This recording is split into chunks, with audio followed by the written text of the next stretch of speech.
Hi, I'm Amy Edmonds, and I'm a consultant in the RNBC education team. And today we're going to talk about how to identify about performance gap analysis in a little bit of a different way. And this concept is based on the book Zap the Gaps by Ken Blanchard. You may be familiar with it. I want you to imagine that you are the coach of the high school track team, and you coach pole vault. I like to use this analogy because I think it shows very well how the performance gap analysis works, in that the top of the pole vault is the goal. That's where we want the players to be able to go over. Where they're actually able to go is their actual performance, and the space between the two is their performance gap. As the coach, our goal is to figure out the reason why they have that performance gap, and to provide them with the training or coaching that they need in order to be able to succeed. In this case, I like to say that I like to use a quote, prescription without diagnosis is malpractice. If you or I were to go to our doctor tomorrow and say, Doc, I'm having trouble sleeping, would you please prescribe some sleeping pills for me? Our doctor has both a legal and an ethical obligation to ask us questions to find out the reason why we're having trouble sleeping before diagnosing or before prescribing a prescription for us. And in essence, that's gap analysis as well. So I'm going to show you how that works in regard to our employees' performance. And we look at this based on a matrix called the Performance Improvement Matrix. The Performance Improvement Matrix looks at our performance on two different continuums. One is our knowledge and skills, and the other is our motivation. As trainers, we're probably asked on a regular basis to provide training because that's what most of our clients imagine that's all we do. As trusted advisors to our clients, we have an ethical responsibility to the organization to ask them questions to find out the root of that performance gap.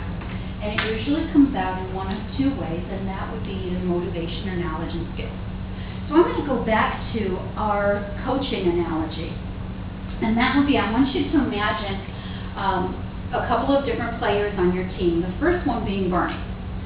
Barney is basically a 16-year-old couch potato. He spends at least 5 hours a day playing video games. The only reason he's coming out for the track team is because he recently went to the doctor. Doctor said you need to lose weight. His parents signed him up for track. He didn't sign up for track. In this case, Barney has never pole vaulted before, so he doesn't know the technique that it takes to get over the vault.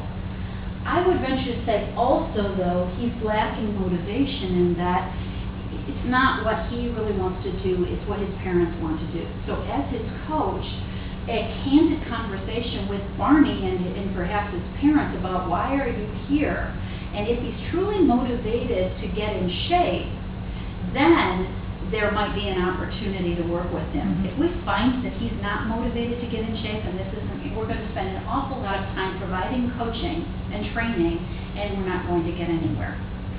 Now, if we have that conversation with Barney and we find out that he truly is motivated, that his doctor has really scared him. He said, you're pre-diabetic at 16 years old, you've got to get in shape. And he says, I always thought that I'd want to be a pole vaulter, I'll give this a try.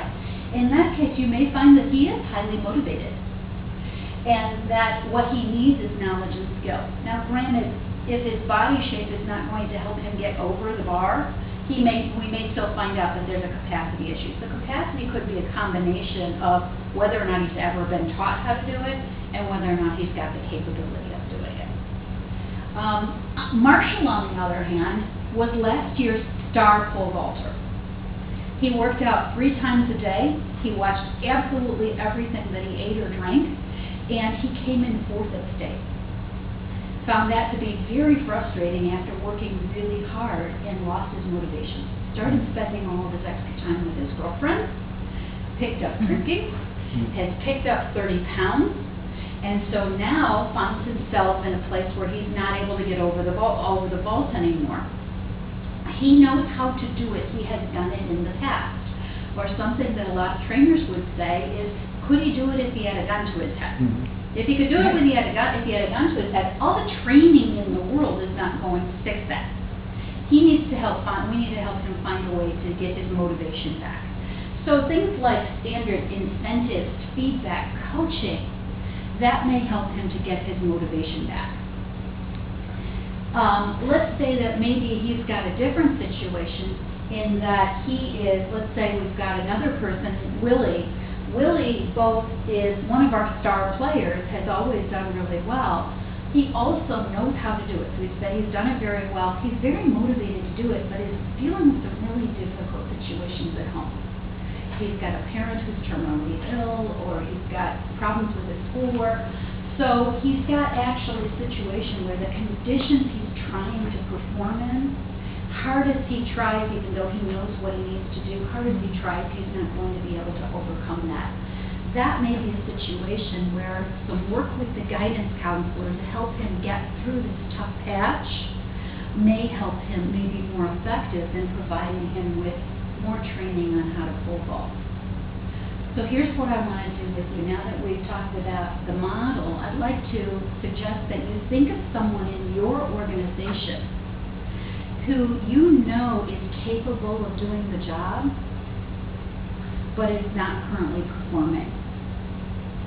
And if you had to take a guess, what reason do you think is causing that person's gap in their performance? Is it a knowledge and skill gap, or is it a motivation? And then based on that, what solution as trusted advisors to our leaders would we recommend? Good stuff.